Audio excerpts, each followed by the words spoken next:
Hi everyone, my name is Harrison Ferrone and I'd like to welcome you to iOS Networking with REST APIs.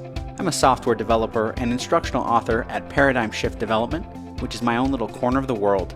Most days you can find me creating Unity content, doing a bit of freelance iOS dev, or editing technical manuscripts. Data is everywhere, especially in mobile development. So if you're planning on a career making apps, you definitely need to know how to hold a conversation with an API. This course is a jumping off point for getting your hands dirty with networking in iOS applications. So no previous experience with APIs or networking code is needed to get the ball rolling.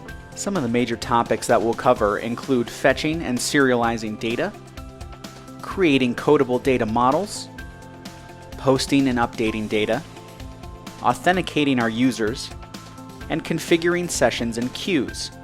By the end of this course, you'll be comfortable with the basics of REST API networking in an iOS environment and be ready to bring these new skills to bear on your own Swift projects. Since this is an intermediate course, you should already be familiar with the Swift programming language and the Xcode editor.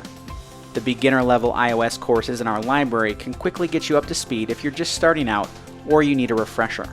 I hope you'll join me on this journey into the world of web services and networking with the iOS Networking with REST APIs course at Pluralsight.